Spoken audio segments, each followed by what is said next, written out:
Amansao Albuquerque era silenciosa como soas lugares caros consegam ser, fria, pesada e sem vida.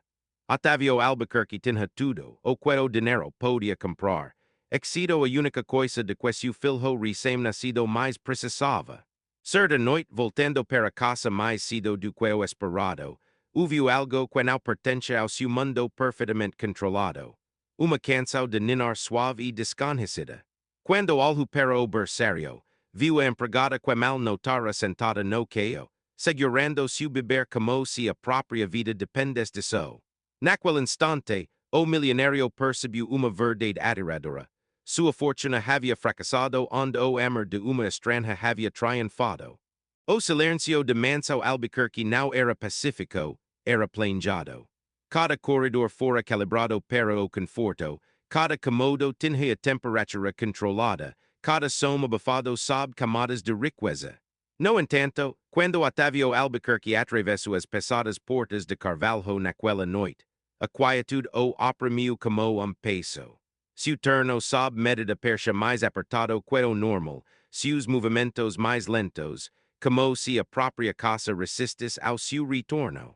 6 meses haviam se passado desde o funeral, mas a Manso jamais se recuperara.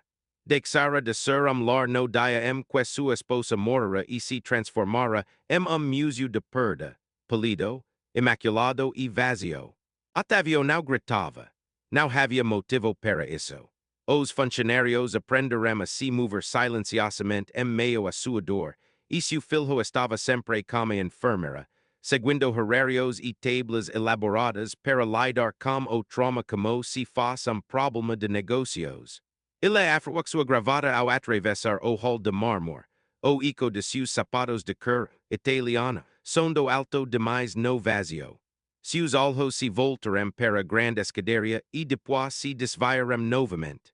Ele não suportava a lembrança de sua esposa descendo aqueles degraus, arrasada se espalhando pelo ar como luz. Aquela imagem ainda o atingia com a força de golpe físico. Otávio era homem que controlava mercados, que movimentava capital através das fronteiras como uma única assinatura. No entanto, ali, dentro de sua própria casa, sentia-se impotente. Possuía obras de arte inestimáveis, vinhos raros, quarteros inteiros, mas nada disso conseguia aplacar a dor que lhe rendava as costelas. Ele tentara médicos, especialistas. A melhor enfermeira noturna que o dinheiro podia comprar. Seu filho Leo recebera tudo, exceto aquilo que o próprio Otávio não conseguia oferecer. Ele se virou para seu escritório, buscando refúgio em números e lógica quando algo o deteve no meio do caminho. Som, suave, baixo, humano, não pertence àquele lugar. Otávio congelou o coração apertando enquanto escutava novamente. Era zumbido, lento, melódico, imperfeito. Não era uma máquina, não era uma gravação, era uma voz. O som vinha do quarto das crianças. Frio pânico o invadiu. Leo deveria estar dormindo. A enfermeira seguia o protocolo com precisão religiosa. Havia regras naquela casa, limites claros entre papis, entre empregador e empregado, entre cuidado e vínculo afetivo. Esse som violou todos eles. Ele caminhou pelo corredor, seus passos agora cautelosos, como se estivesse aproximando de algo perigoso. O ar mudo à medida que se aproximava da porta do berçário. O cheiro estéril de desinfetante deu lugar a algo mais aconchegante. Lavanda, madeira e livre troço de fumaça, como uma lembrança de lugar onde ele nunca havia vivido. Otávio parou a porta. Estava ligeiramente entreaberto. Ele hesitou como mal parando perto da maçaneta. Medo estranho se instalou em seu peito, não de raiva, mas de presenciar algo que não podia controlar. Ele empurrou a porta o suficiente para ver lá dentro. Assim o atingiu sem piedade. A empregada, Helena, pensou ele vagamente, surpreso por se lembrar do nome de lá, estava sentada no queo, com as costas encostadas na parede. Ela não estava usando a cadeira de balanço importada que custava mais do que a maioria dos carros. Estava no tapete, embalando o filho dele contra o peito. Leo estava dormindo. Não está sedado. Não está tenso. Dormindo. Sua pequena mão estava firmemente agarrada ao tecido desbotado do uniforme azul de lá. Sua respiração profunda e constante do amjada, que Otávio não via desde antes do acidente. Helena balançava-se suavemente, cantarolando baixinho uma língua que parecia mais antiga que a própria casa. Ela segurava a criança não com distanciamento profissional, mas com uma devoção feroz e instintiva. Otávio couldn't move. Naquele instante de suspensão na memória, uma terrível constatação o dominou. Essa mulher, essa presença invisível que ele cruzava nos corredores sem sequer olhar, estava dando ao filho dele algo que em uma quantia dinheiro jamais fora capaz de proporcionar. E ele, o homem que era dono de tudo, estava perdido do lado de fora da sala como estranho. Otávio permaneceu paralisado na porta, com medo de que o menor movimento pudesse destruir o que presenciava. O quarto do bebê, projetado por especialistas, repleto de móveis importados e aparelhos eletrônicos, de repente pareceu irrelevante. Todo o seu planejamento meticuloso se dissipou diante de algo bruto e indomável. Helena não o notou de imediato. Seus olhos estavam fechados, seu corpo se movendo em ritmo lento e instintivo, como se ela estivesse ouvindo uma frequência mais antiga que a lógica. O zumbido emanava de seu peito, baixo e constante, envolvendo a criança como uma segunda batida do coração. Leo se mexeu uma vez enquanto dormia e então relaxou ainda mais, aconchegando-se em seus braços. Otávio prendeu a respiração com dificuldade. Ele havia memorizado gráficos sobre trauma infantil, absorvido explicações de especialistas sobre choque neurológico e transtornos de apego. Essência como cabeça assinava cheques e provava protocolos. E, no entanto, nada disso havia produzido isso, essa quietude, essa paz. Uma forte onda de raiva surgiu em seu peito. Isso não era permitido. Havia regras naquela casa. Papis. Limites que mantenem a ordem. Helena fora contratada para limpar o caio, esfregar banheiros, apagar vestígios de vida, não para cruzar linhas invisíveis e segurar seu filho. Seu instinto gritava que algo havia sido violado, mas por trás da raiva havia algo muito pior. Inveja. Ele olhou para o rosto de Leo, sereno e tranquilo, e sentiu uma dor amarga o invadir. Com toda a sua riqueza, todo o seu poder, ele nunca havia segurado o filho daquela forma. Não desde o acidente. Não desde que a morte da esposa transformara cada toque em uma lembrança de perda que ele não conseguia suportar.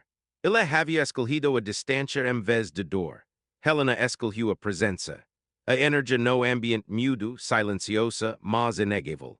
Otávio sentiu-se como intruso em sua própria casa, convidado a beira de momento que não havia conquistado.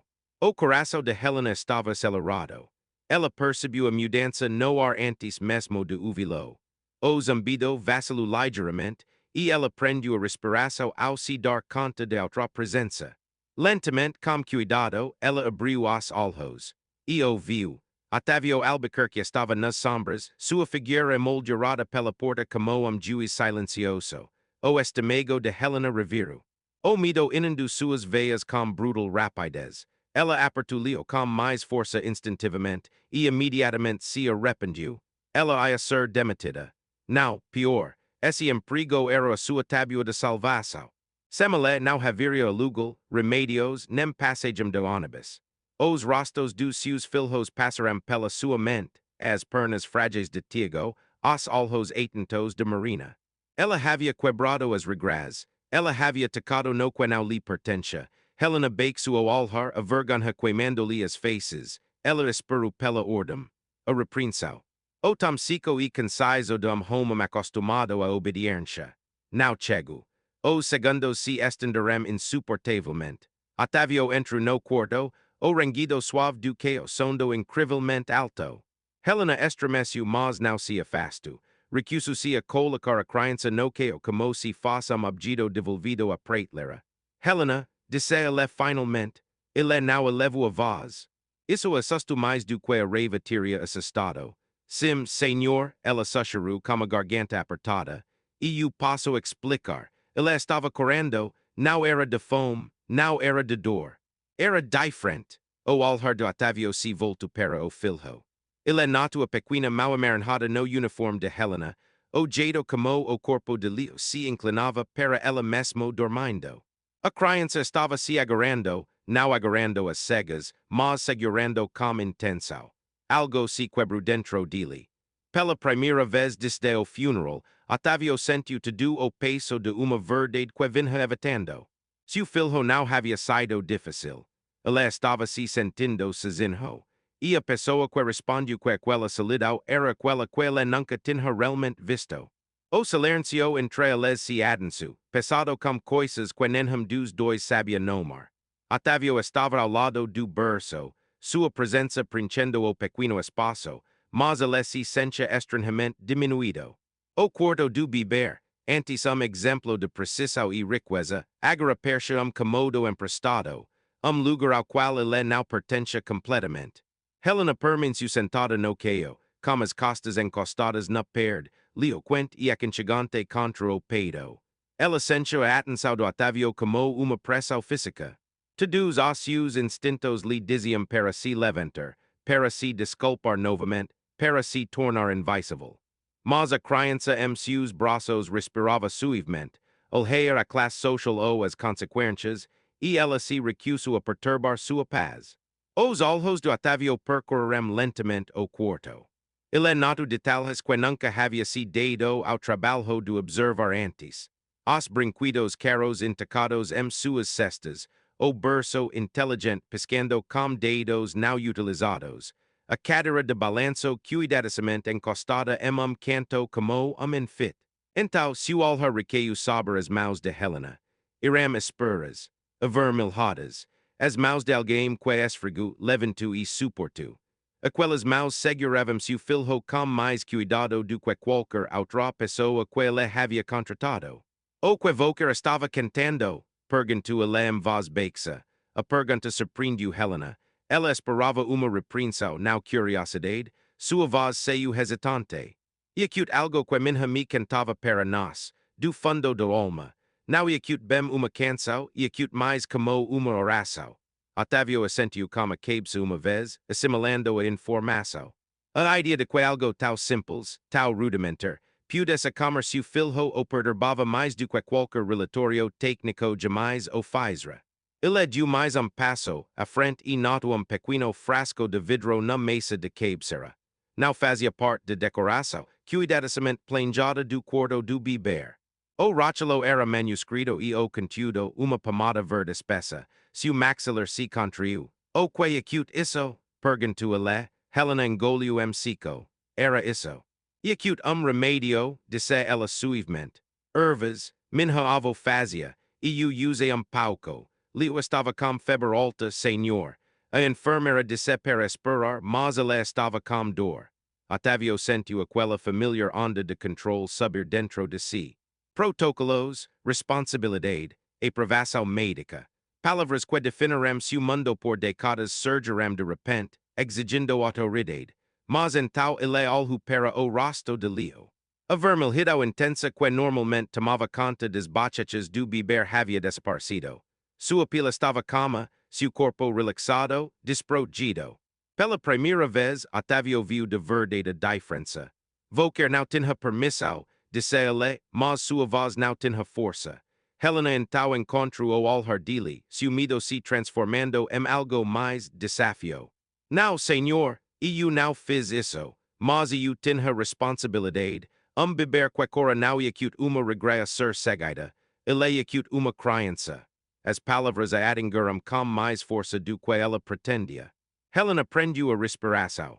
Ela esperava que ele explodisse. Em vez disso, Otávio ficou completamente imóvel. Ele passou a vida comandando salas, moldando sistemas à sua vontade. Ninguém falava como ele daquele jeito, não sem consequências. Contudo, ele não podia negar a verdade contida em sua voz. Quantos filhos Volker tem? Perguntou ele. Helena hesitou. Ela não os havia incluído em sua inscrição. Dois, disse ela baixinho, Guermios, 5 anos de idade.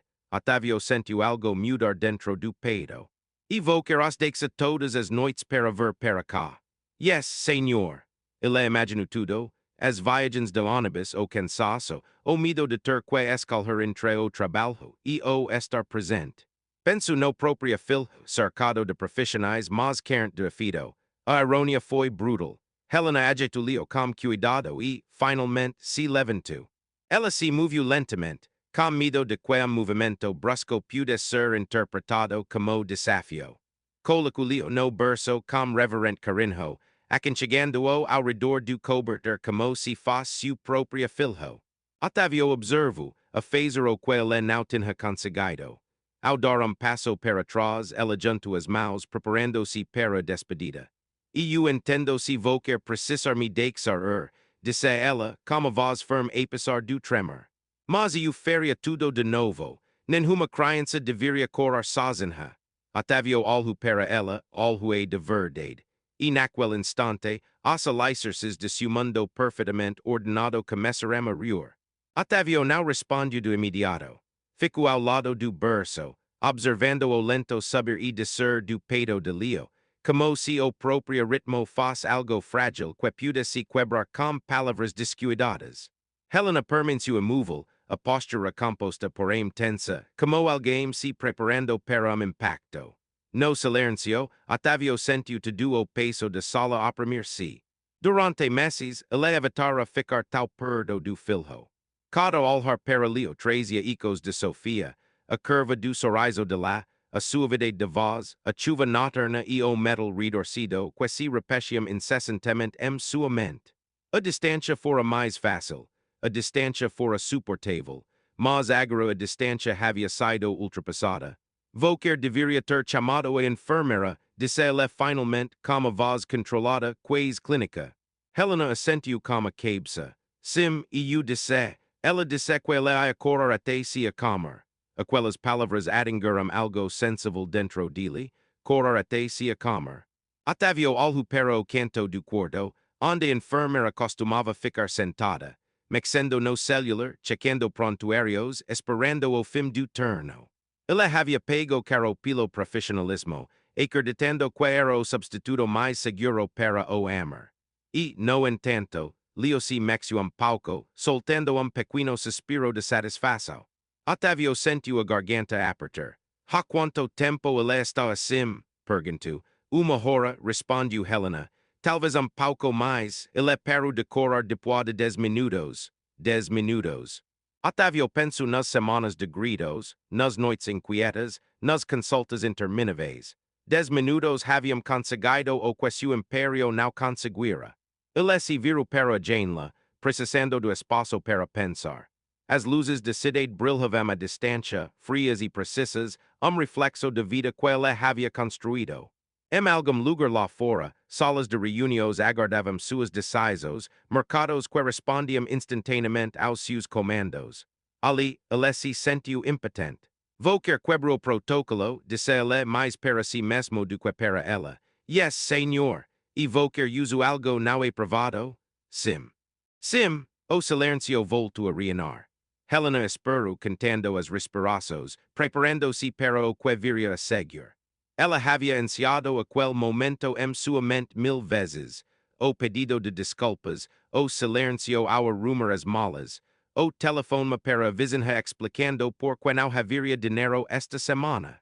Otávio voltou-se para ela. Por quê? Perguntou ele. A pergunta surpreendeu ambos. Helena hesitou, depois respondeu simplesmente, porque ele precisava de mim, sem justificativas, sem desculpas. Apenas a verdade. Otávio fechou os olhos por instante. Viu-se perdido naquela mesma sala semanas antes, ouvindo Leo correr no corredor e optando por não entrar. Optando pela distância. Optando pelo silêncio. Volker sabe, disse ele lentamente, quero que Volker fez-me coloca em risco. Helena assentiu com a cabeça. Sim, e mesmo assim Volker fez. Sim. Otávio estudou o rosto de lá, o cansaço estampado em seus olhos, a determinação silenciosa por trás do medo. Aquilo não era imprudência, era convicção. Ele exalou longa e instável. Saem do berçário, disse ele, o coração de Helena disparou. Yes, senhor. Ela se virou para a porta, seus movimentos cuidadosos e dignos. Ela havia cruzado a linha, as consequências irão inevitáveis. Helena, Otávio said again, ela parou. Amanhã, continuará com voz passada, voquer não voltará às suas funções de limpeza. Ela se virou lentamente, a confusão substituindo o medo. Senhor, voquer ficará com Leo durante as noites, disse ela, sob supervisão, temporariamente. Ela prendeu a respiração. Voquer quer dizer. Como cuidadora? Quero dizer, disse Otávio, alhando nos olhos, que meu filho precisa de mais do que tabelas e horários. E eu ainda não sou forte o suficiente para lhe dar o que voquer fez esta noite. A confissão foi como abrir uma ferida, mas também como alívio. Os olhos de Helena se encheram de lágrimas, mas ela se manteve firme. E eu vou cuidar bem dele, disse ela suavemente. E eu sei, respondeu Otávio. Ao sair do quarto, com passos leves, porém incertos, Helena deixou Otávio ao lado do berço. Ele estendeu a mão, hesitou e, por fim, tocou delicadamente a pequena mão de Leo com dedo. Os dedos de Leo se fecharam em torno dele. E pela primeira vez desde a noite do acidente, Otávio não arrancou. Otávio não conseguiu dormir facilmente naquela noite. Ele permaneceu acordado no vasto quarto principal, encarando o teto enquanto a casa se acomodava ao seu redor. Os lençóis estavam frios, intocados por outro corpo por tempo demais. Durante meses, ele havia se apoiado no cansaço e em medicamentos para silenciar seus pensamentos, mas naquela noite sua mente se recusava a desligar. Toda vez que fechava os olhos, ele via o berçário. Não a tecnologia, não as movies. Helena, o jeito como ela segurara Leo, não com cautela, não com profissionalismo, mas com uma certeza que vinha de experiência de vida. Como se o coro de criança fosse uma linguagem que ela entendia instintivamente. Otávio virou-se de lado, com o maxilar cerrado. Ele passara a vida inteira acreditando que a competência vinha de experiência, das credenciais, do custo. Esta noite destruiu essa ilusão. No final do corredor, Helena também permanece acordada. Ela retornou ao seu pequeno quarto de serviço com as mãos trêmulas, o corpo vibrando com adrenalina e medo. Sentou-se na beirada da cama estreita, repassando cada palavra, cada olhar. Cuidadora temporária, sob supervisão. As palavras ecoavam frágeis e iris. Ela pressionou a mão contra o peito, tentando acalmar a respiração. Amanhã, tudo pode mudar novamente. Ela pensou em Tiago e Marina, no apartamento do vizinho onde dormiam enrascados. Imaginou-se dizendo-lhes que talvez tivesse mais horas, mais estabilidade, mas se conteve. A esperança era perigosa. A esperança já a havia decepcionado muitas vezes. Mesmo assim, quando ela fechou os olhos, viu o rosto sereno de Leo. E ela sorriu. A manhã chegou como uma luz pálida e hesitante que se insinuava pelas altas janelas de mansão. Otávio levantou-se mais cedo do que o habitual, dispensando o briefing matinal e as mensagens não respondidas. Vestiu-se sem pressa, seus movimentos mais lentos e deliberados. Em vez de ir ao escritório, ele foi ao berçário. Leo estava acordado, deitado tranquilamente em seu berço, olhando fixamente para o móvel de madeira acima dele. Quando Otávio se aproximou, o bebê virou a cabeça, os olhos buscando algo. Não houve coro, apenas reconhecimento. Otávio hesitou, depois estendeu a mão e o levantou. O peso o surpreendeu. Leo era quente, sólido, vivo de uma forma que as estatísticas jamais haviam conseguido transmitir. Ele se sentiu desajeitado, sem saber como segurá-lo, mas Leo não protestou. Simplesmente encostou a cabeça no peito de Otávio. No apertado se formou na garganta de Otávio. Voquer ficou, ele sussurrou, sem saber ao certo porque havia falado, em voz alta. E eu não te assustei. Leo respondeu com som suave, algo entre suspiro e murmurio. Ouviram-se batidas na porta. Helena entrou, recém-trocada, com os cabelos presos num coque elegante. Pero abruptamente ao ver Otávio segurando o bebê.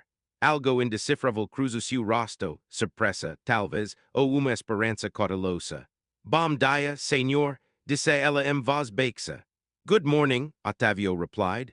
Ele entregou Leo a ela sem hesitar. A facilidade de troca o surpreendeu. Helena pegou a criança com naturalidade, ajeitando-a contra o ombro. Começo a embalar suavemente, no mesmo ritmo de noite anterior. Leo relaxo instantaneamente. Otávio observava, absorvendo a cena com novos olhos. Quero que voquer me mostrar, disse ele. Helena ergueu os olhos. Mostrar o quer, senhor. Como voquer o a cama, respondeu Otávio. Como voquer sabe do que ele precisa, Helena hesitou. Nenhum empregador jamais lhe havia pedido para ensinar. Não acute algo que eu possa explicar, disse ela com cautela. Vou quer escuta, vou quer observa. Os bebês falam antes de terem palavras. Otávio assentiu lentamente. Então me ensina a ouvir. Eles estavam juntos no berçário, par improvável unido por uma criança que exige presença acima de tudo. Lá fora, a mansão continuava sua rotina, funcionários se movendo silenciosamente, máquinas zambando, mas dentro daquele comodo, algo fundamental havia mudado. Otávio was no longer delegating fatherhood. Ele estava começando. A situação se como discretamente na casa, sem anuncios ou cerimônias, mas seu impacto foi imediato. Helena começou a chegar mais cedo à noite, seu papel mudando sutilmente de uma presença discreta para algo muito mais central. Ela ainda limpava quando necessário, ainda mantinha a cabeça baixa perto dos funcionários, mas suas noites agora pertenciam a Leo. Inicialmente, Otávio observava de longe. Ele observou como Helena lia os menores sinais de criança, o apertar dos dedos, a respiração curta antes das lágrimas, o movimento inquieto que precedia o desconforto. Ela nunca se precipitava, nunca entrava em pânico, regia como se estivesse à espera de cada momento. Certa noite, Leo começou a cormingar enquanto Helena preparava uma compressa morna na paia. O coro era baixo a princípio incerto. Otávio sentiu a tensão familiar subir em seu peito, o instinto de pedir ajuda, de chamar alguém mais qualificado.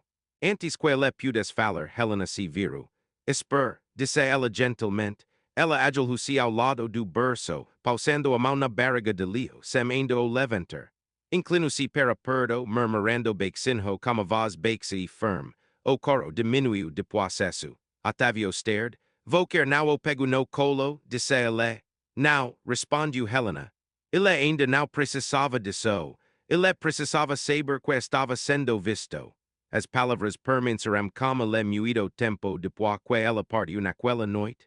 Como passar dos dias, Otávio se viu ficando perto do berçário com mais frequência. Parou de trabalhar até tarde de noite. Parou de se anestesiar com relatórios e telas. Às vezes ficava parado em silêncio perto da porta, observando Helena embalar Leo sob a luz suave do abajur. Em certo momento, ela o notou e parou. Vou quer não precisa ficar lá fora, disse ela. Ele reconhece sua voz.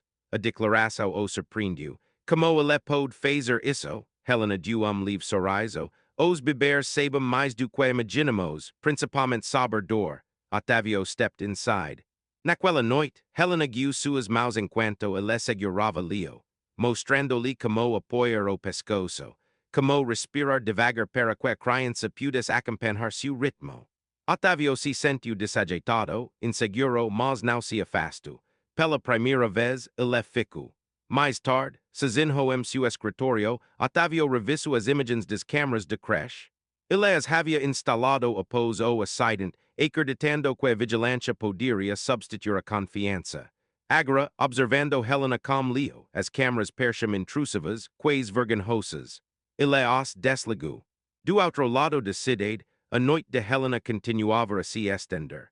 Depois de sair da mansão, ela pegou o último ônibus para casa, o cansaço se instalando em seus ossos.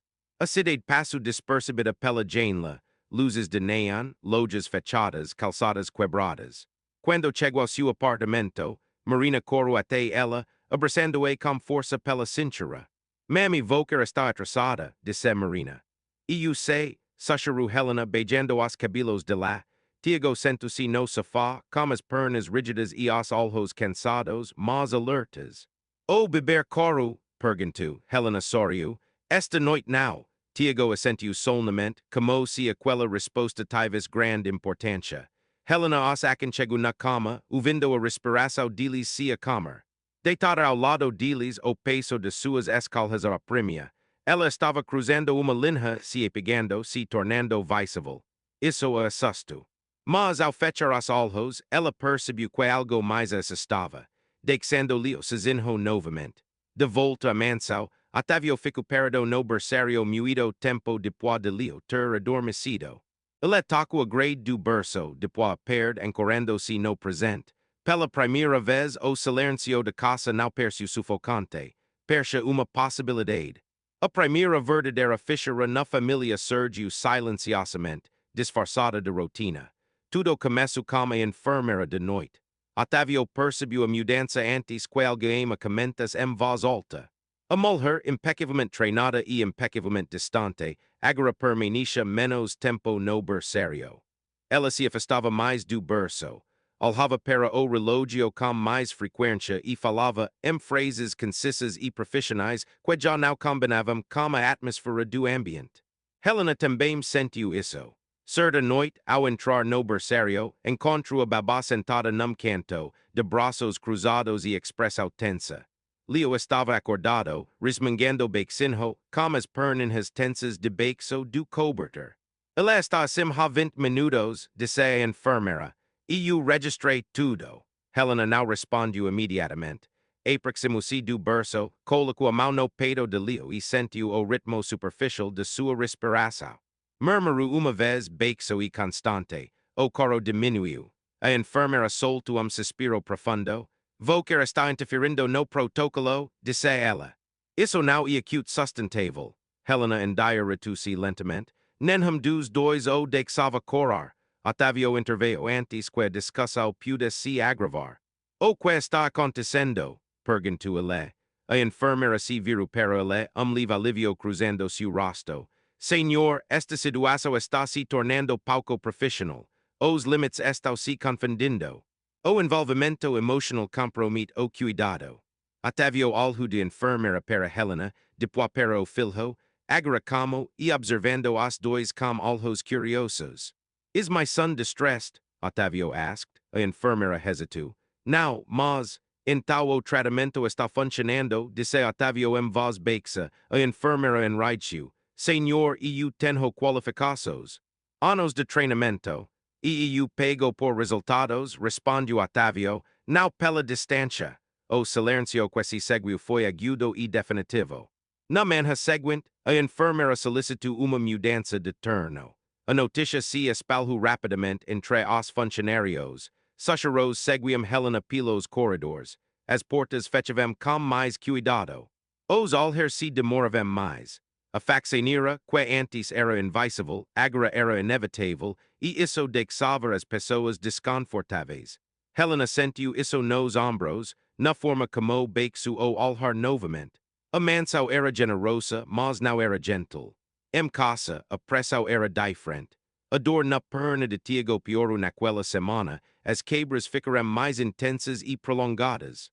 Helena massajava seus músculos à noite, sussurrando palavras de conforto enquanto calculava as despesas mentalmente. O remédio estava acabando. A paciência de vizinha cada vez mais escassa. Ela não contou para Otávio. O orgulho era um escudo frágil, mas era tudo o que ela tinha. Otávio, entretanto, sentia mudança em si mesmo com mais clareza cada dia.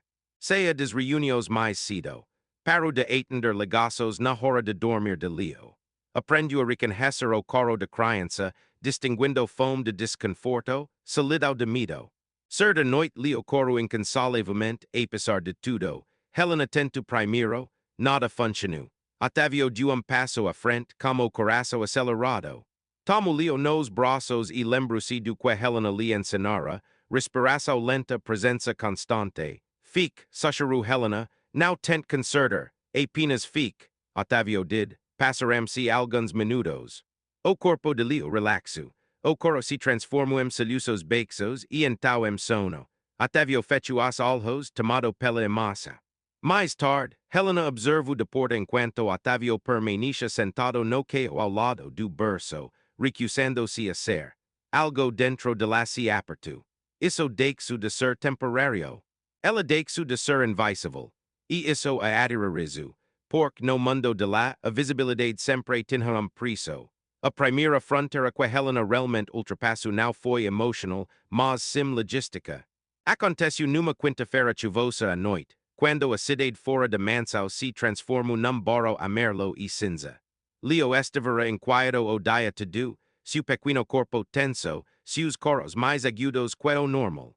Helena reconheceu os sinais imediatamente. Não era fome, não era medo, foi doloroso. Ela verificou a temperatura dele depois as mãos e os pés. Quentes demais. Febre, murmurou ela. Otávio estava em uma teleconferência, em seu escritório quando ela bateu na porta. Com os nós dos dedos cerrados, num gesto deliberado. Ele está com febre alta, disse ela quando ele abriu a porta. Não devemos esperar. Otávio encerrou a chamada sem dizer uma palavra. A enfermeira teria seguido o protocolo, monitorar, documentar e dar. Helena não hesitou. Encheu uma baixa com água fria, molhou panos e agiu com uma urgência silenciosa. Otávio observava, dividido entre o instinto e o medo. Enquanto ela deitava Leo sobre uma tolha e começava a resfriar sua pele com delicadeza e método. Volker já fez isso antes, disse Otávio. Sim, respondeu Helena, muitas vezes. Ela trabalhava sem pânico, sussurrando baixinho com as mãos firmes. Otávio parava por perto, inútil e aterrorizado. Cada lembrança do hospital voltando a sua mente. As luzes, os bipes, o momento em que os médicos pararam de encará-lo. Fail como ele, disse Helena de repente. Ele precisa de sua voz. Otávio ficou paralisado. Não sei o que dizer. Diga qualquer coisa, ela insistiu. Diga o nome dele. Otávio agilhou-se ao lado deles, falando com a voz rouca. Leo, estou aqui, não vou embora. As palavras o surpreenderam. A febre cediu lentamente, depois de repente. Os gritos de Leo se tornaram mais suaves, sua respiração mais profunda, seu corpo finalmente relaxando em sono, profundo e exausto. Otávio sentou-se sobre os calcanhares, tremendo. Volker deveria ter-me dito antes, disse ele. Helena encontrou seu olhar. Volker estava aprendendo a ficar, e eu não queria que o medo o afastasse novamente. A verdade veio com força. Mais tarde naquela noite, depois que Leo dormiu tranquilamente, Otávio ofereceu tchau a Helena na cozinha, convite que tinha grande importância. Os funcionários não bebiam ali. Helena hesitou, mas acabou citando. Eles estavam sentados de frente para o outro na ilha, com vapor subindo entre eles. Volker não se inscreveu para isso, disse Otávio em voz baixa. Helena envolveu a cara com as mãos. Volker também não. Ele estudou o rosto de lá, percebendo o cansaço disfarçado sob a determinação. Seus filhos, disse ele. Eles estão por perto. Helena hesitou por muito tempo. Otávio percebeu. Não são. Ela expirou lentamente. 2 horas de ônibus. O silêncio se prolongou. Deixo-os em paz, disse Otávio com cautela. Como uma vizinha, respondeu Helena. Mas sim, todas as noites. Otávio sentiu algo se quebrar dentro de si. Imaginou Leo sozinho à espera e a comparação era insuportável. Isso muda, disse ele. Helena enraiveceu. E eu não disse isso para que Volker. E eu sei, interrompeu Otávio gentilmente. Mas mesmo assim muda. Ela balançou a cabeça negativamente. Não quero favors. Isto não é acute favor, disse ele. É acute uma responsabilidade. Helena olhou para baixo, com medo e esperança conflito no peito. A visibilidade tinha consequências. Assim como a recusa. Naquela noite, ela voltou para casa mais tarde do que o habitual, com a mente a mil. Observo Tiago dormir com as pernas encolhidas, o braço de Marina o envolvendo prontamente.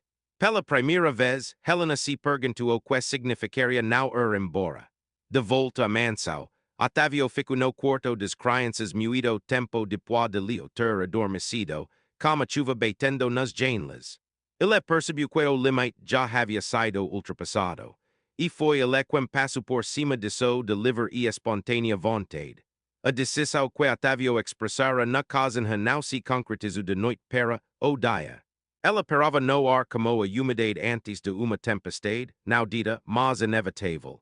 Helena sentiu isso na noite seguinte, assim que entrou na mansão. A casa estava mais silenciosa que o normal. Os funcionários se moviam com uma eficiência cautelosa. Ela percebiu all hairs suas costas, a curiosidade aguçada pela especulação. Qualquer que faça decisão do Otávio, ela já estava alterando o equilíbrio. Leo também percebeu isso. Ele se agarrou a Helena mais do que o normal, seus dedinhos apertando o uniforme de lá como desespero que lhe coçava apertou no peito. Ela reconheceu os sinais imediatamente, as crianças sentem tensão muito antes dos adultos admitirem. Volker está seguro.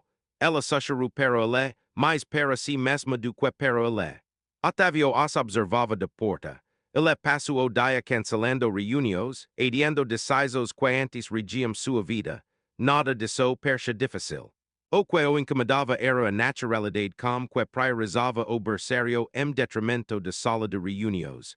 Isso o assustou. Helena, disse ele em voz baixa. Ela se virou preparando-se para o combate. Quero deixar claro, continuou ele. O que eu sugeri ontem não foi por impulso. Helena assentiu com a cabeça, mas não disse nada. Não quero que o Leo seja cuidado por pessoas que vão embora no final do turno, disse Otávio. E não quero que Volker seja obrigado a escolher entre ele e seus próprios filhos. Ela prendeu a respiração. Essas não são escolhas que eu possa evitar, senhor. Não mais, respondeu ele. Ele fez gesto em dire-se ao corredor. Venha comigo. Eles percorrem manso juntos, passando por comodos nos quais Helena só havia entrado para limpar. Otávio abriu uma porta no final de corredor silencioso. Lá dentro havia uma suite de hóspedes, intacada, imaculada, repleta de luz suave e madeira aconchegante. Quarto. Uma pequena sala de estar, banheiro privativo, Helena parou. Isto não é cute, ela começou. Por Volker, disse Otávio, e pelos seus filhos, seu coração baixa forte e descompassadamente. Não consigo aceitar isso. Volker já fez isso, disse ele gentilmente. Ao ficar, ela balançou a cabeça. As pessoas vão falar. Eles já são. As coisas não funcionam assim, ela sussurrou. Não para pessoas como eu. Otávio virou-se para encará-la completamente. E acute exatamente por isso que tem que ser assim. As palavras atingiram como uma fratura. Helena recuou, sobrecarregada. Viu Tiago a percorrer espaços desconhecidos, Marina encolher-se sob olhares curiosos. Viu segurança e exposição. Não serei segredo, disse ela. E não serei uma instituição de caridade. Volker não será nenhuma das duas, respondeu Otávio. Volker será a cuidadora do Leo, e uma me que podrá dormir sob o mesmo teto que seus filhos. O silêncio tomou conta da sala. Helena fechou os olhos. Cada instinto gritava perigo. Cada experiência vívida alertava de que os presentes verm como condições. No entanto, a ideia de deixar seus filhos todas as noites, de escolher a sobrevivência em vez de presença, parecia insuportável. Deixe-me pensar, disse ela. Otávio assentiu com a cabeça. Fique com a noite. Helena voltou para casa mais tarde do que o habitual, com a cabeça a mil. Não cantou nada a Marina e Tiago, apenas os abraçou por mais tempo do que de costume. Tiago olhou para ela. Volker está triste? Estou com medo? Admitiu Helena. Com medo de que as coisas mudem? Perguntou Marina. Sim, Marina refletiu sobre isso. As coisas já estão mudando. Helena ficou acordada muito tempo depois de eles terem adormecido, encarando o teto rachado. Ela pensou no aperto de Leo, Otávio aprendendo a ficar, na porta que se abriu sem aviso. De volta a manso, Otávio estava de pé na suite de hóspedes vazia, com as mãos nos bolsos, respirando lentamente. Pela primeira vez, ele não estava tentando controlar o resultado. Ele estava oferecendo espaço e esperando para ver como o ocuparia. Helena não respondeu a Otávio na manhã seguinte. Ela chegou como de costume na hora, com a expressão serena e o uniforme impecável. Mas algo em sua postura havia mudado. Movia-se com mais cautela, como se a própria manso tivesse tornado terreno incerto. Otávio noticed immediately. Ele não perguntou. O dia transcorreu lentamente. Leo estava mais calmo do que nas últimas semanas, contente em ficar sentado no tapete enquanto Helena cantava baixinho e dobrava a roupa ali perto. Otavio trabajaba na sala de estar adjacent ao quarto do bebê, fingindo revisar documentos enquanto uvia cada som quelio fazia. Ao final de tarde, a tensão tornou-se insuportável. Camin comigo, disse Otavio por fim. Eles entraram no jardim enquanto o sol se punha, projetando longas sombras sobre a grama bem cuidada. O horizonte decide-se erguia além dos muros, distante e indiferente.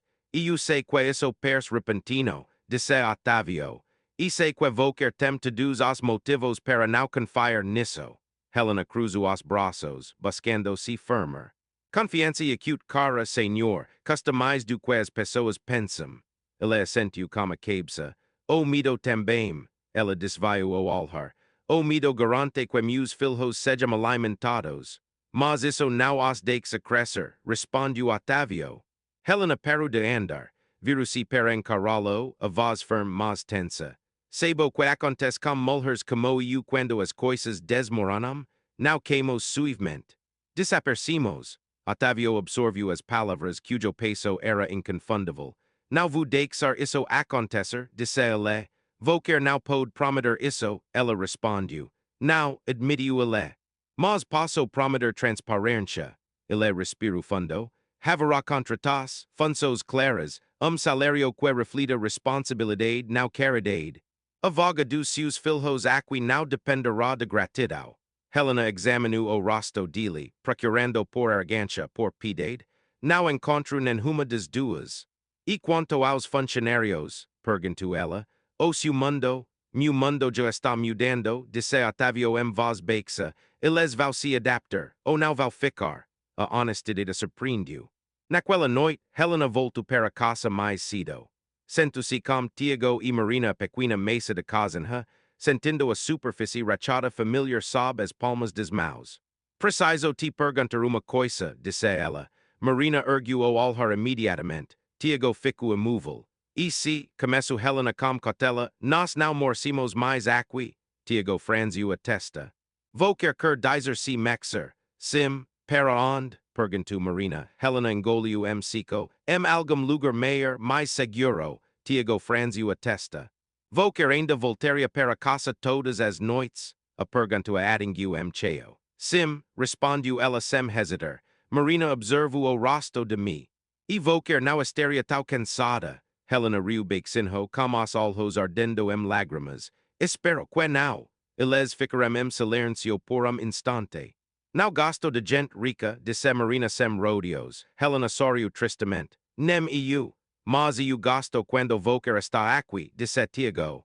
E quando vou querer canta. Helena estendeu a mão por cima da mesa e pegou nas mãos deles. Naquela noite, ela não levou nada nas malas. Ela retornou à mansão na noite seguinte, com sua decisão guardada a sete chaves dentro do peito.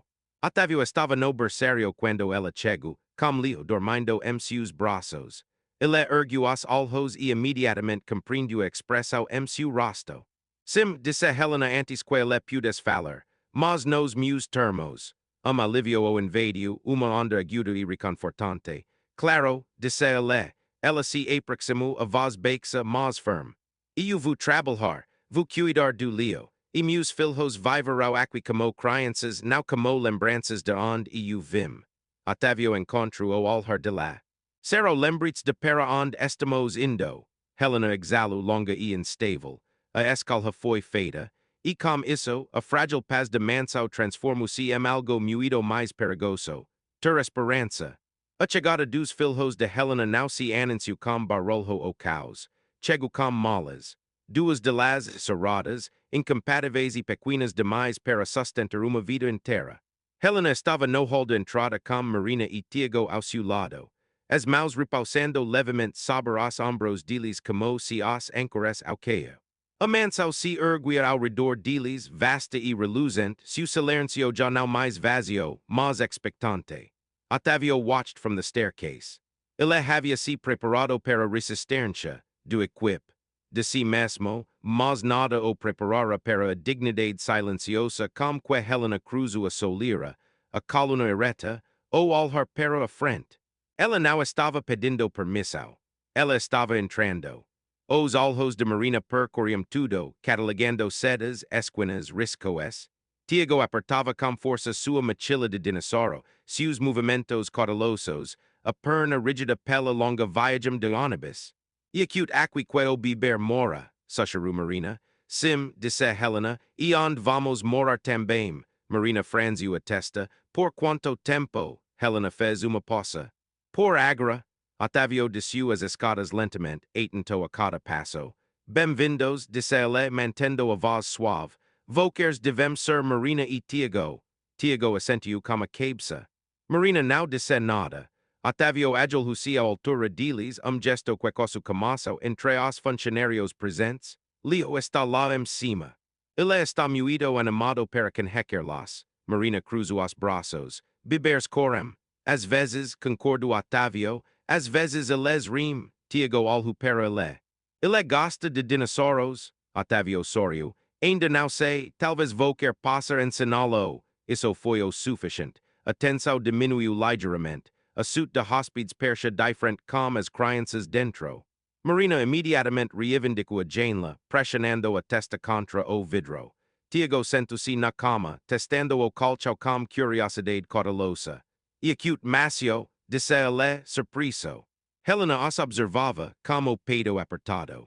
Ela passara anos ensinando-os a não esperar conforto, a não confiar na delicadeza. Agora, temeu que a perda de so poderia causar a eles. Naquela noite ocorreu a primeira fratura real. No jantar, Marina recusou-se a sentar-se à mesa comprida. Garfo demais, disse ela categoricamente. Tiago deixou quer o copo. Ele se estilhaço.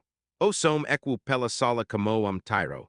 Helena prendeu a respiração. Desculpe, disse ela imediatamente. E o limpo. Otávio levantou a mão. E acute so vidro. Marina não acreditou nele. Helena também não, mas Otávio manteve-se firme. Vamos comer na cozinha, disse ele. Juntos. A mudança foi pequena. Foi tudo. Na cozinha, Tiago comia com visível fome, enquanto Marina observava cada movimento. Leo balbuciava em sua cadeirinha, encantado como barulho. Pela primeira vez, a mansão percebava. Mais tarde naquela noite, Helena aconchegou seus filhos em camas que não rangiam, com lenço a quechervem a sabo em vez de poeira. Marina sussurrou, isso é acute real. Helena deitou-se ao lado deles. Por agora. Do outro lado do corredor, Otávio estava sentado no queio do berçário, ouvindo Leo dormir e os sons fracos e desconhecidos de outras crianças respirando por perto. A casa já não se equilibrava no silêncio. O equilíbrio era basado nas pessoas. E isso, Otávio percebeu, era muito mais frágil e muito mais poderoso. Os primeiros dias de convivência se desenrolaram como uma negociação cuidadosa. Nada de dramático aconteceu, o que deixou tudo como uma sensação de insegurança. Helena acordou antes do amanhecer por hábito, seu corpo ainda condicionado por anos de escassez. Ela se moveu silenciosamente pela suite, verificando como estavam Marina e Tiago antes de preparar o café de manhã na pequena cozinha que Otávio insistira que fosse abastecida. A geladeira zumbia suavemente, cheia de uma forma que ainda lhe parecia estranha. Marina percebeu tudo. Ela reparou na espessura das paredes, no eco diferente dos passos, no tom de voz mais baixo dos adultos. Percebeu como os funcionários olhavam para sua alguns com curiosidade, outros com uma desaprovação contida. Marina catalogou esses olhares cuidadosamente, construindo mapa mental de como era seguro. Tiago percebeu coisas diferentes. Ele reparou na escada e como ela era larga. Percebeu que o corrimão estava posicionado exatamente de maneira ideal para se apoiar. Percebeu que ninguém o apressava quando ele caminhava devagar. Isso importava. Leo adorou os dois imediatamente. Ele acompanhava Marina com os olhos, encantado com seus movimentos rápidos, e ria sempre que Tiago se sentava perto dele no tapete. Helena observava as três crianças juntas, como o coração apertado por uma mistura de alegria e medo. Os laços se formam rapidamente nessa idade, rápido demais.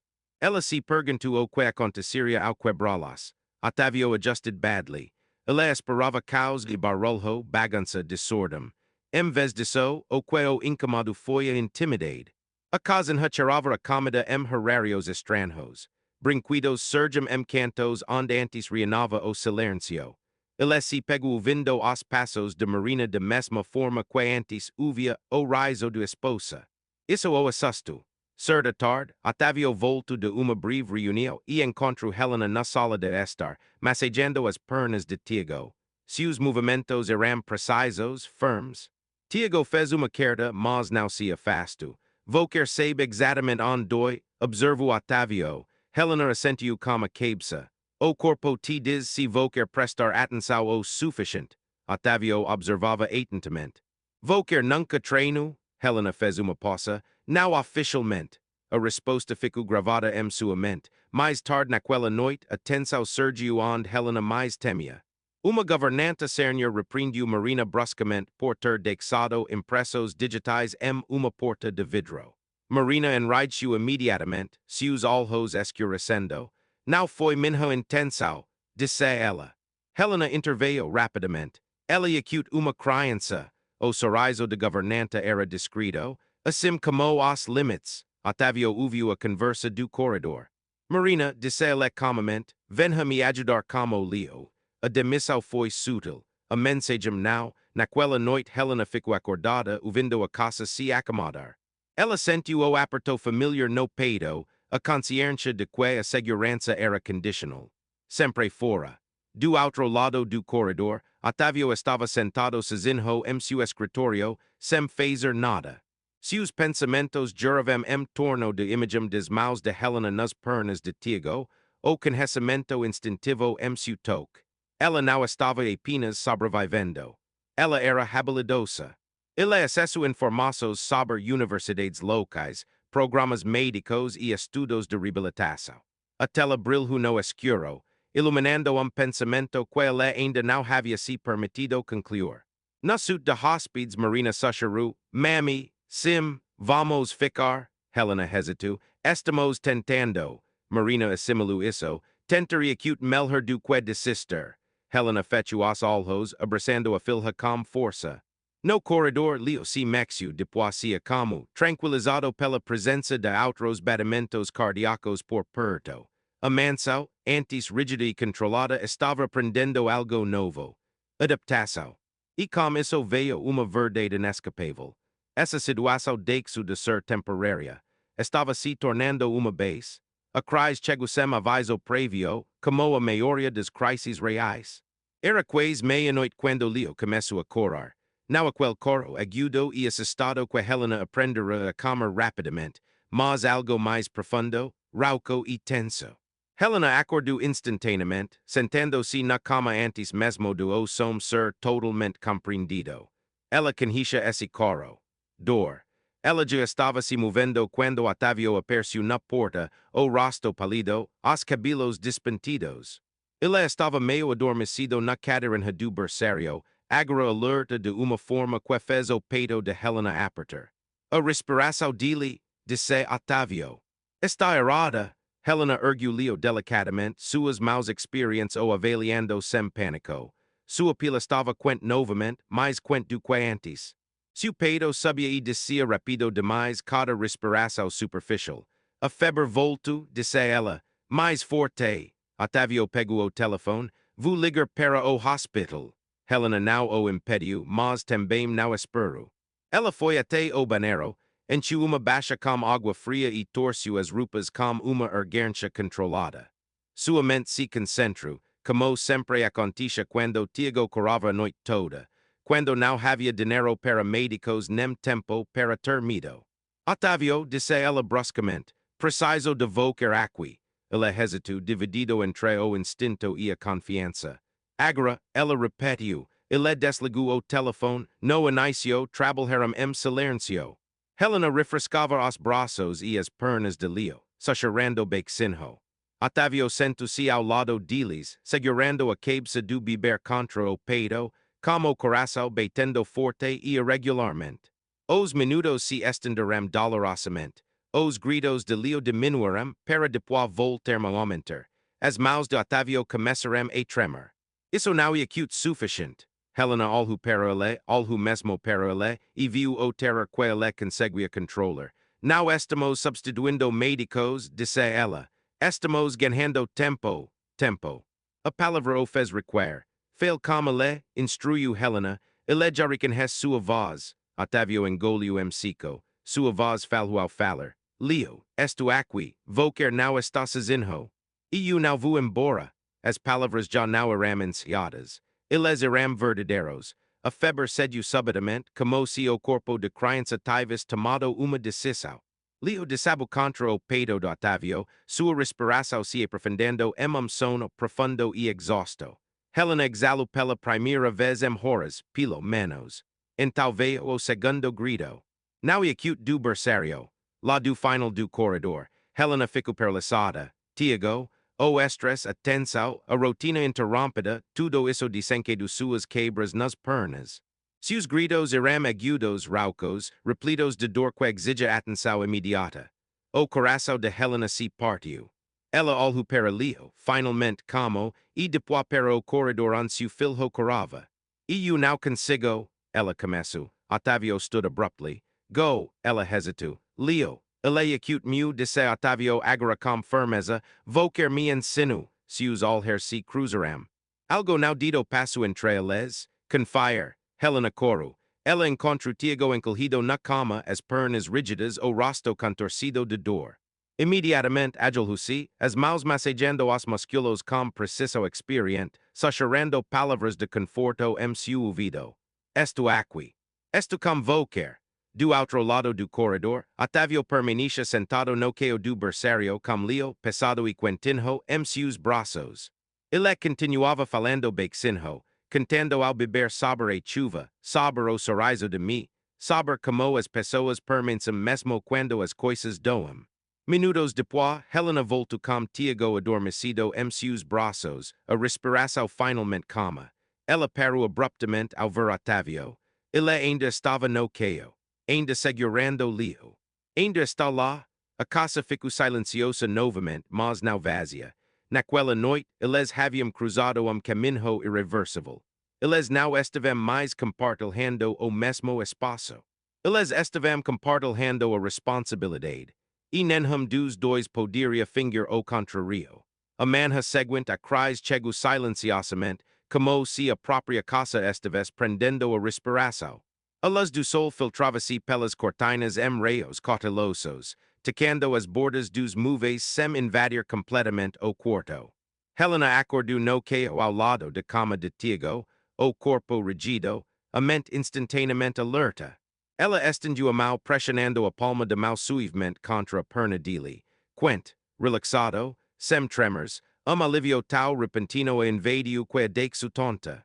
Do outro lado do corredor, Otávio estava sentado na cadeira do berçário, imóvel. Leo dormia encostado em seu peito, a boquinha entreaberta, a respiração lenta e irregular.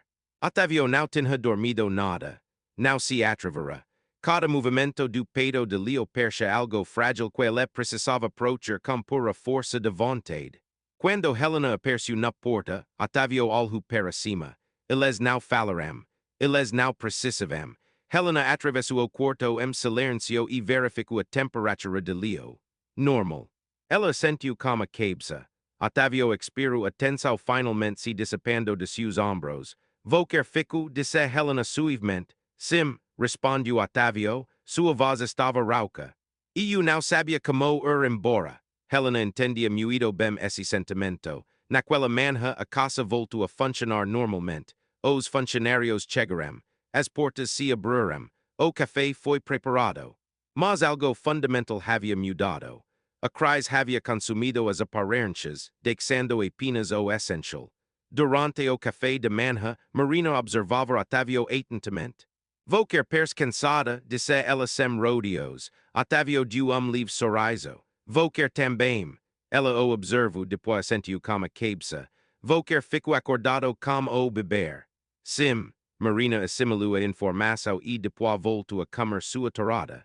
Esse pequeno gesto de reconhecimento importou mais do que Otávio esperava. Tiago juntou-se a eles lentamente, com passos cautelosos, mas firmes. Sentou-se numa cadeira, fazendo uma leve carta. Vocer si senti melher, perguntou Otávio, Tiago assentiu como cabeça, mami concerto, Helena enraiu, eu ajude corrigiu ela gentilmente, Otávio balançou a cabeça. Vocer o curo, as palavras permaneceram no ar. Mais tarde naquela tarde, Otávio encontrou Helena na sala de estar, com as mãos massagendo distraidamente as pernas de Tiago enquanto Marina lia ao lado deles. A cena era tranquila como e extraordinária. Onde Vocer aprendeu isso? Perguntou Otávio. Helena hesitou. Eu estudei, admitiu. Antes de quer, antes que a vida decides por mim. Ela explicou devagar, com cuidado, sobre as aulas que nunca terminou, os livros didáticos que vendeu, as noites memorizando anatomia a las devilas antes que o cansaço avances. Falou sem amargura, mas a perda era inegável. Otávio listened in silence. Naquela noite, depois que as crianças dormiram, ele levou chá para ela na cozinha. Ele não se sentou frente a ela. Sentou-se ao lado de lá. Vocer tem treinamento, disse ele. Treinamento de verdade. Helena sentiu como a cabeça. E eu estava a 6 meses de terminar. Porque Vocer não voltou? Ela riu baixinho. Porque a fome não espera por diplomas. A verdade o atingiu com brutal clareza. Otávio observava o vapor sabendo de sua cara, as peças se encaixando, o cuidado, o instinto. A precisão sob pressão, isso não foi acidental, isso foi potencial desperdiçado. Estive pensando, disse ele cautelosamente, os ombros de Helena se tensionaram. Isso geralmente me deixa nervosa. Ele encontrou o olhar de lá, não deveria. Ela ainda não sabia, mas a noite de febre não havia mudado apenas a forma como Otávio via a paternidade.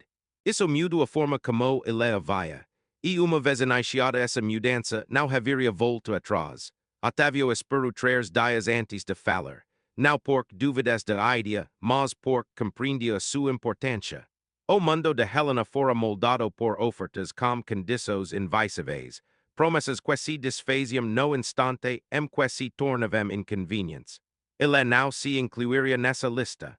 Se faz dizer aquilo, teria que ser claro, inequívoco, impossível de ser mal interpretado. A oportunidade surgiu numa tarde tranquila, quando as crianças estavam no jardim. Marina estava ensinando Leo a bater palmas.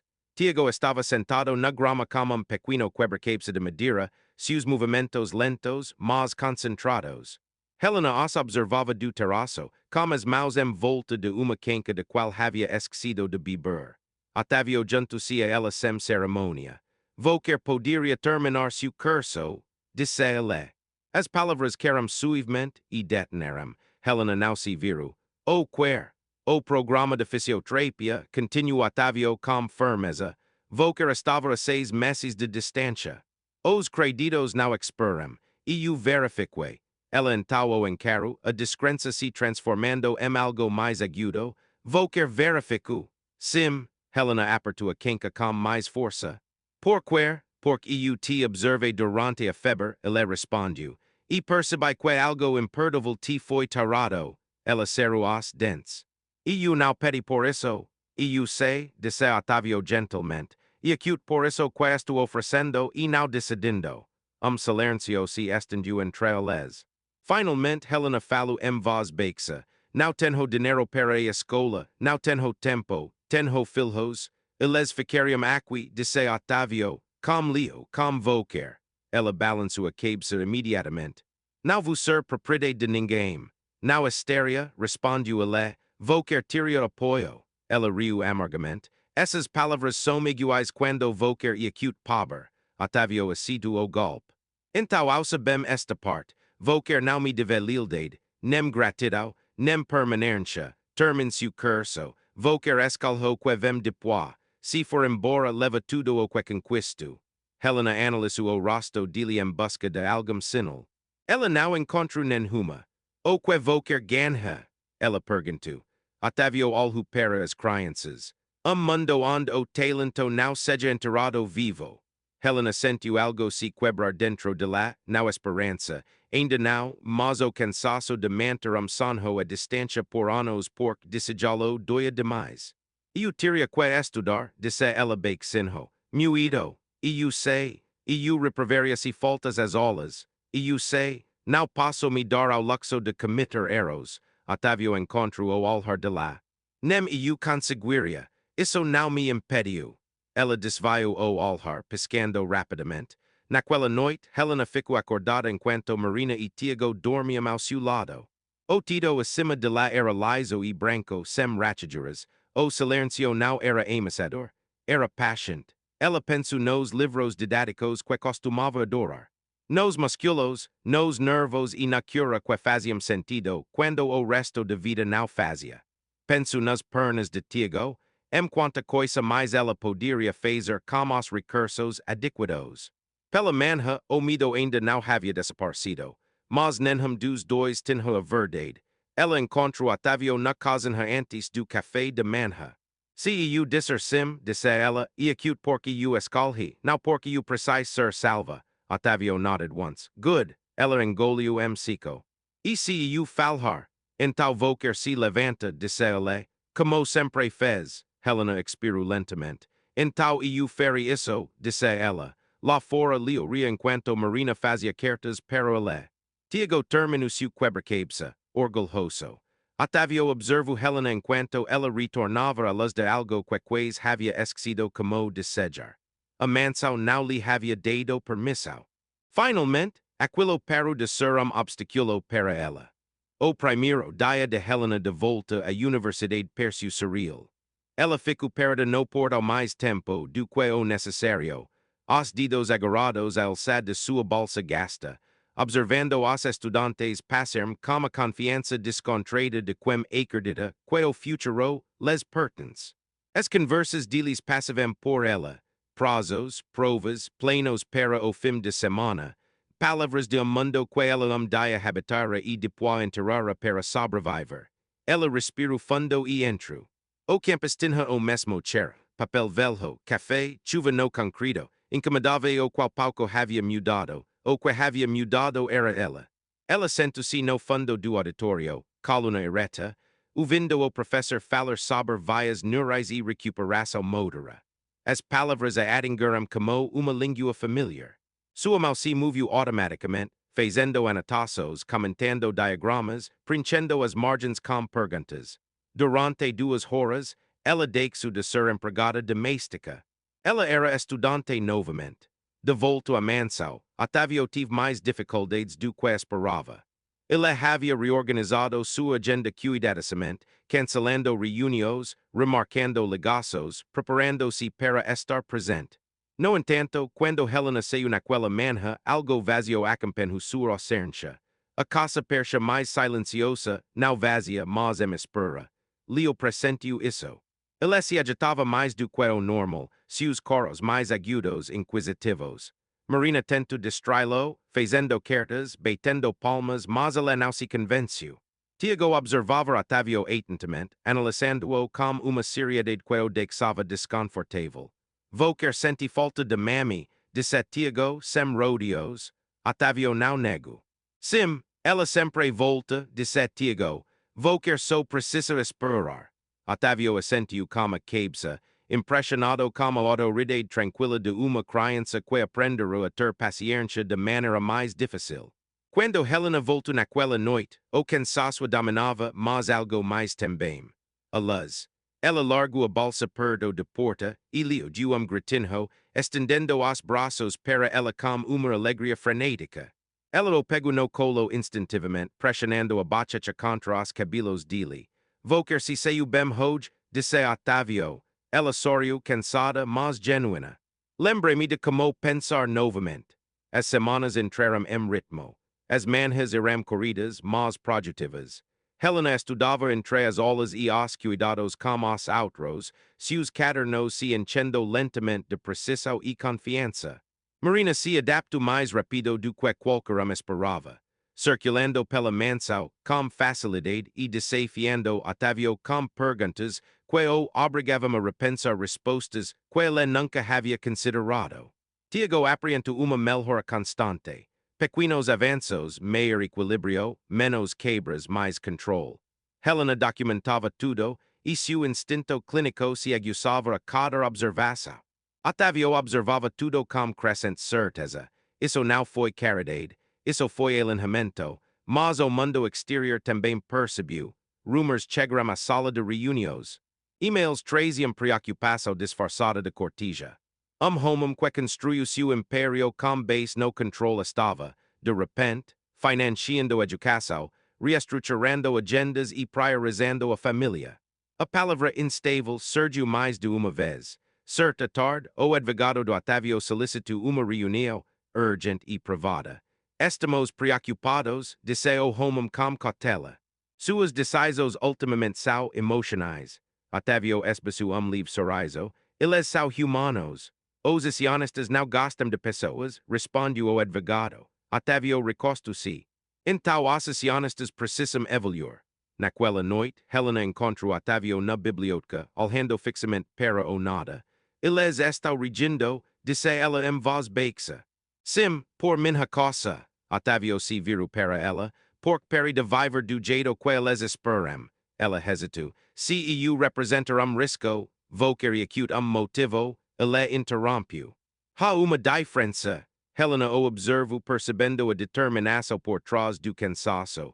A tempestade ainda não havia chegado, mas estava se formando. E desta vez, nenhum dos dois tinha a intenção de fugir. O confronto chegou disfarçado de visita.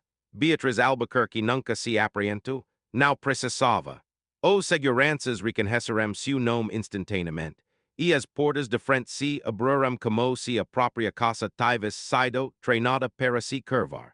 O som dos seus saltos ecoou pelo hall de entrada, agudos, deliberados, implacáveis. Helena ouviu esta casinha e sentiu o estômago embrulhar.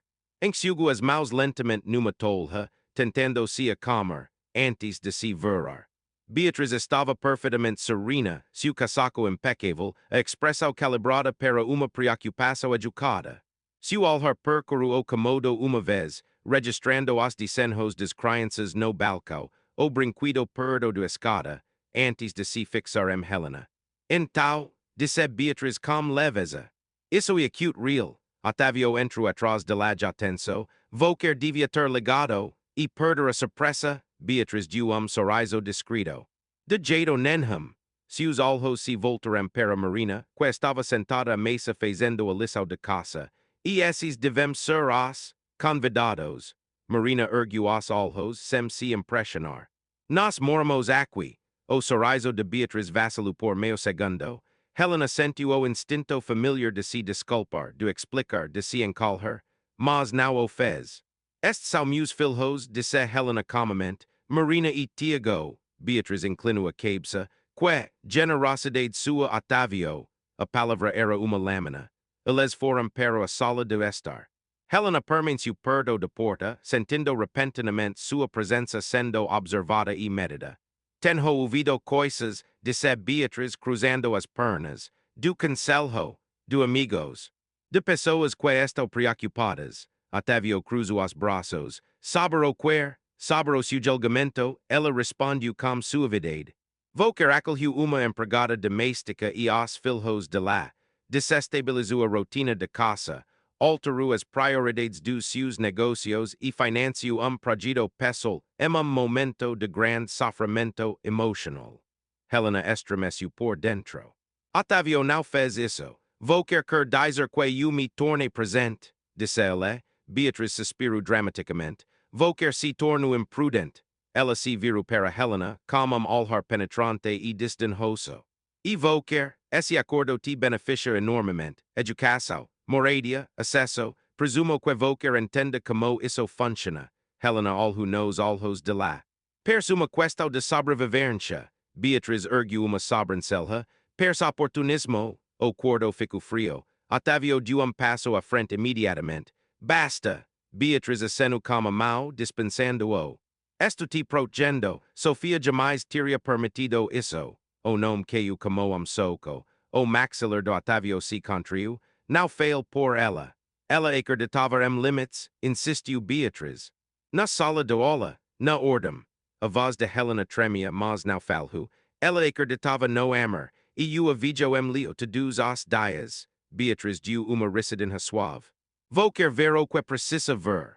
Otavio en tau si viru completamente para Helena, posicionando-se inequivocamente entre ela e sua canjada. Va embora, disse ele. Beatriz algo fixamente para ele.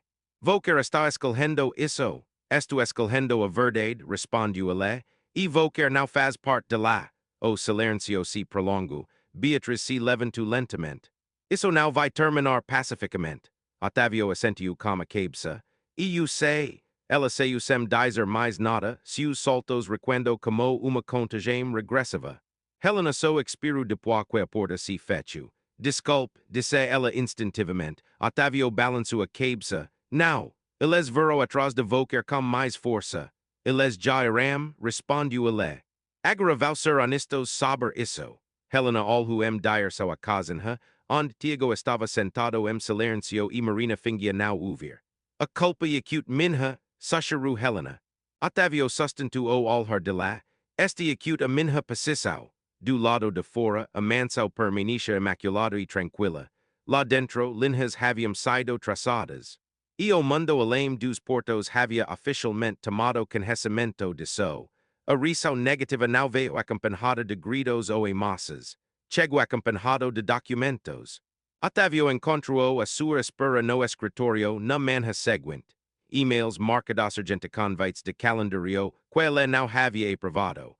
Pedido formal de revisão do Conselho citando preocupações com a estabilidade de governança. A linguagem era pálida, clínica, fria. Era uma guerra travada trades de gala. Helena pressentiu isso antes mesmo que ele lhe cantasse. Ela sempre presentia. A casa se movia de forma diferente quando a pressão aumentava. As vozes dos funcionários ficavam mais baixas, os passos mais cautelosos, os olhares desviados. Vou quer não precisa me proteger, disse ela quando ele finalmente falou. Não esto, respondeu Otavio. Esto escolhendo. Naquela tarde, dois homens chegaram sem avisar. Eles vestiam ternos cinza escuros idênticos e exibiam expressos cuidadosamente treinados para parecerem neutros. Apreentaram-se como consultores contratados pelo Conselho, avaliação de riscos, supervisão ética, conformidade. Helena sentiu a mão de Marina deslizar para dentro de sua. Gostaríamos de fazer algumas perguntas, disseram dos homens, já examinando a sala com o olhar. Rotina. Otavio não se sentou. Vou quer vai falar comigo. O homem deu livre sorriso. Isso desrespeito a família. Helena deu passo à frente. Então isso me desrespeito. O olhar do consultor voltou-se para ela calculista. Estamos interessados em compreender a natureza de sua influência nas decisões recentes. Minha influência, repetiu Helena, sim, apoio financeiro, moradia, patrocínio educacional. Ele olhou para o tablet. Isso poderia ser interpretado como dependência coercitiva. Otavio's voice hardened. Careful. Helena sentiu o antigo instinto de requerer recherguir violentamente, mas não se deixou vencer por ele. E eu não pedi nada, disse ela com firmeza. Me oferecerão uma oportunidade, e eu a cedei de forma transparente. E seus filhos? Perguntou o segundo homem. São menores de idade e residem em propriedade de empresa. São crianças que moram em lar, respondeu Helena. O homem assentiu com a cabeça. Há preocupações de que esse acordo possa comprometer a objetividade. Envolvimento emocional, especialmente após luto. Otavio então se moveu, colocando a mão no encosto de uma cadeira, firmando-se no queixo. Vou quer está insinuando que eu sou incompetente, disse ele. Não, disse o consultor com naturalidade, vulnerável. Helena sentiu a palavra como tapa. Talvez precisamos recomendar uma separação temporária, continuou o homem, por uma questão de imagem. Marina enraideciu. A respiração de Tiago acelerou. Helena sentiu algo endurecer dentro de lá. Não, disse ela, a sala ficou congelada. Não serei removida para agradar pessoas poderosas, continuou Helena com a voz baixa, mas firme. Não permitirei que meus filhos sejam tratados como fardo. Se este acordo terminar, será porque eu o escolhi, não porque vou querer ter medo de uma mulher que não se deixou abater. Os consultores trocaram olhares. Otavio deu passo à frente. A reunião terminou. Vou querer deveria considerar, Gil pense o sufficient, disse Octavio, vocer veo em busca de fraqueza, encontro determinas. Iles parterem logo de pois, sua partida tal silenciosa quanto sua chegada. Helena sentu-se lentamente, como Jolhos tremendo agora que adrenalina havia passado. Now era minha intenção piorar as coisas, ela sussurrou. Octavio agilhou-se à sua frente. Vocer não fez isso. Vocer deixou isso bem claro. Naquela noite Helena fez as malas. Não porque ela tivesse a intenção de ir embora, mas porque precisava saber que podia. Octavio observava de porta enquanto ela dobrava as roupas com cuidado e método. Vocer não precisa, disse ele. Preciso estar preparada, respondeu ela, por precaução. Ele entendeu. Mais tarde, depois que as crianças dormirem, Octavio fez uma ligação que mudou tudo. Pela manhã, o conselho já teria resposta, e não seria aquela que eles esperavam. As linhas já não estavam indistintas, eles foram fortificados. A sala de reuniões sempre tive propósito de intimidar as pessoas, paredes de vidro, linhas de aço. Uma mesa tal comprida que criava distância entre as vozes. Era lugar projetado para fazer a dissidência parecer insignificante. Octavio já havia prosperado naquele ambiente, aprendido a dominá-lo apenas com o silêncio. Desta vez, ele entrou de forma diferente. Ele estava como. Os dois membros do conselho já estavam sentados quando Octavio chegou, suas expressões variando entre preocupação, decepção e uma neutralidade ansiada. No fundo da sala estavam os advogados com pastas empilhadas ordenadamente, prontos para registrar a história em linguagem pálida. Octavio não ocupou seu lugar habitual. Ele se levantou. Antes de começarmos, disse ele calmamente, quero esclarecer algo. Esta reunião não é acute para minimizar os danos, é acute para definir a direção a seguir. Algumas sobrancelhas se ergueram. Dos membros pigariu. Octavio, estamos aqui porque seu comportamento recente levantou sérias questões. Minha recente clareza, corrigiu Octavio. A sala ficou em silêncio. Vocer contratou investigadores para intimidar uma mulher e seus filhos na minha casa, continuou Octavio. Vocer sugeriu separar uma família por boa imagem. Vocer questionou minha competência porque escolhi a presença em vez do lucro. Ele deixou as palavras assentar. Esta empresa foi construída sobre o risco, disse ele, sobre decisões ousadas. No entanto, agravou-quers tremam porque compexão afetou suas planilhas. Homem inclinou-se para a frente. Vocer está emocionalmente fragilizado. Octavio deu livre sorriso. Estive emocionalmente ausente durante anos. Isso não te incomodo. Silêncio. Octavio colocou uma pasta sobre a mesa. Estou renunciando ao cargo de presidente interino. Murmurou-se espalharem instantaneamente. Como efeito imediato, acrescentou ele, minhas ações como herido a voto serão transferidas para fundo fiduciário independente. O advogado se enraideceu. Vocer não pode, e eu posso, disse Octavio. E eu sou. Ele prosseguiu antes que alguém pudesse interromper-lo. O único objetivo da fundação será financiar a reabilitação pediátrica, a educação de cuidadores e programas de recuperação baseados na comunidade. Alguém zombou. Vocer está destruindo legado. Não, respondeu Octavio, estou terminando. Ele inclinou-se ligeiramente para a frente como o olhar firme. Durante anos, lucramos com sistemas que ignoravam pessoas como Helena, como os filhos de lá. Extremos valor sem responsabilidade. Essa era termina comigo. Membro mais jovem do conselho hesitou. Isso vai gerar uma reação negativa. Já aconteceu, disse Octavio, e no entanto aqui estou eu, ainda de pé. Ele endireitou-se. Vocers podem votar, podem protestar. Mas entendam isto. Se tentarem tirar Helena os seus filhos de minha casa novamente, exporei todas as manobras antiéticas que este conselho escondiu sob o jargão jurídico. A massa não foi ouvida em voz alta. Não precisava ser assim. O advogado fechou a pasta lentamente. A transferência levará tempo. Octavio assentiu como cabeça. Vou esperar. Quando ele saiu da sala, as paredes de vidro refletiam que percha mais livre, não vitorioso, mas decidido. De volta a mansão, Helena sento-se na beira da cama, como Marina e Tiago ao seu lado. Malas ainda enfileiravem-se na parede, meio arrumadas, meio abandonadas. Otávio entered quietly. Está feito, disse ele. Helena examinou o rosto dele. O que vou quer perdiu. Ele balançou a cabeça. Nada que eu quisesse guardar. Marina o observou atentamente. Isso significa que vamos embora. Otávio se abaixou até ficar na altura de lá. Não, significa que vamos ficar nos nossos termos. Tiago pareceu aliviado. Helena fechou os olhos, a emoção transbordando de sua compostura. Volker não precisava ter feito isso, ela sussurrou. Sim, fiz, respondeu Otávio. Por Leo, por Volker. Por mim mesmo. A caça exalava ao redor deles. A guerra lá fora não havia terminado, mas dentro de Mansão, os alicerces finalmente haviam sido lançados. O período posterior não transmitiu uma sensação de triunfo. Havia uma sensação de silêncio. Nos dias que se seguiram a renúncia do Otávio, o mundo além de Mansão fervilhava de especulações. Notícias surgiam, cuidadosamente redigidas, cautelosamente enquadradas.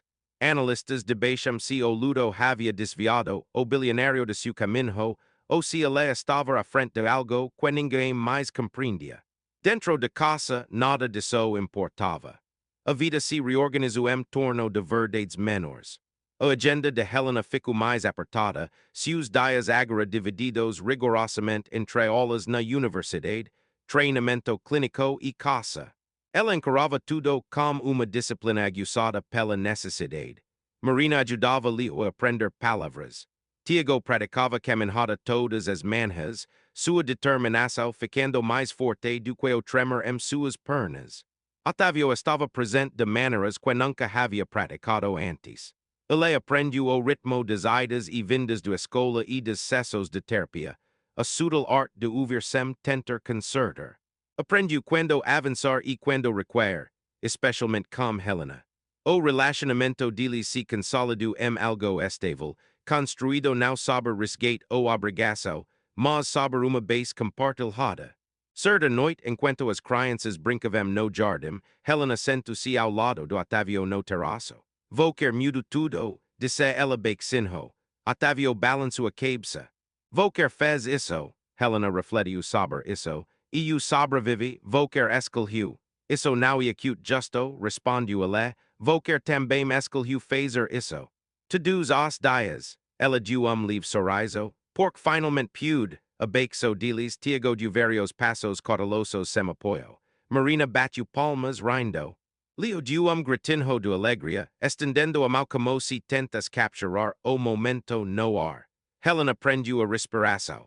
Otávio ficou de pé instintivamente, como se tivesse medo de respirar muito alto. Tiago cambiou-se firme e então sentou-se com força na grama, sorrindo. E eu consegui, anunciou Tiago orgulhoso. Volker conseguiu, disse Helena com lágrimas se formando involuntariamente. Otávio agilhou-se ao lado do menino. E acute assim que os legados começam, Tiago franziu a testa. O que acute legado? Otávio sorriu. E acute o que Volker deixa melhor do que encontro. A Mansão já não ecova. Zumbiu. Os funcionários agora se moviam de forma diferente, menos rígidos, mais humanos. O riso surge onde seria impensável. A casa se tornou o centro das atenções, repleta de calor, barulho e propósito. Semanas depois, Helena recebeu sua primeira oferta de estágio clínico. Ela ficou olhando para o e-mail por longo tempo antes de mostrá-lo a Otávio. Eles me querem, disse ela atonida. Eles precisam de Volker, corrigiu Otávio. Naquela noite, enquanto a casa adormecia, Helena caminhou sozinha pelos corredores. Ela tocou as paredes, os batentes das portas, os lugares onde o medo a seguira como uma sombra. Ela parou no berçário. Leo dormia em paz, o peito subindo e descendo em ritmo constante. Ela se lembrou da primeira noite em que o segurou nos braços, o medo, o instinto, o momento que mudou tudo. Otávio appeared behind her. Volker está bem? Perguntou ele. Helena sentiu com a cabeça. E eu estava pensando em qual perdo chegamos de perder isso. Otávio olhou para o filho. Não fazemos isso. Não, concordou Helena. Porque não deixamos que eles decidissem quem iramos. lá fora, a cidade continuava seu movimento incessante, e mercados subindo e descendo, fortunas mudando, julgamentos se formando e se dissolvendo.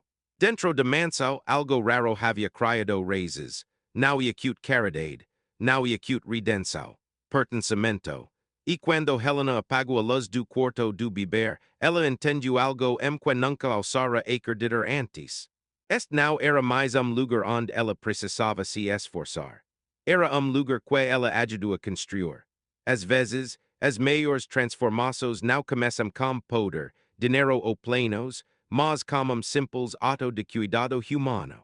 O coro de beber, o instinto materno, homem disposto a ouvir.